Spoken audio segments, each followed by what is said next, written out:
నిన్న బీహార్లో ఒక సభలో నరేంద్ర మోడీ గారు మాట్లాడారనమాట. అయితే ఆయన మెయిన్గా తీసుకొచ్చిన టాపిక్ ఏంటి అంటే, ఎవరైతే బీహార్లోకి వలసలు వస్తూ ఉంటారో అక్రమంగా, సో వాళ్ళ గురించి ఒక టాపిక్ తీసుకొచ్చారు.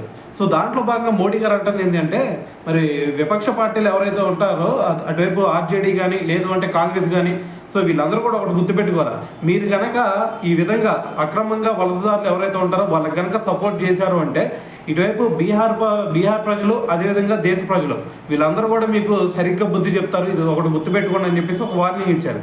సో దాంతోపాటు ఆయన అంటే ఏంటంటే, మరి ఈ విధంగా ఎవరైతే అక్రమంగా వలసదారులు వస్తారో లోపలికి ఇండియాలోకి, సో వాళ్ళ మీద కఠిన చర్యలు తీసుకుంటాం, సో ఎట్టి పరిస్థితుల్లో వాళ్ళని వదిలిపెట్టేది లేదు అని చెప్పేసి మరి ఇప్పుడు నరేంద్ర మోడీ గారు అయితే వాళ్ళందరికీ కూడా ఒక హెచ్చరిక జారీ చేశారనే చెప్పాలి. సో మరి రీసెంట్గా మనం చూస్తూ ఉంటే మనకి బంగ్లాదేశ్ నుంచి కూడా చాలామంది లోపలికి వస్తూ ఉన్నారు కదా. సో దాని గురించి ఆల్రెడీ మనం లాస్ట్ వీడియోస్లో ఒక 4-5 వీడియోలు కూడా దాని గురించి మాట్లాడాం.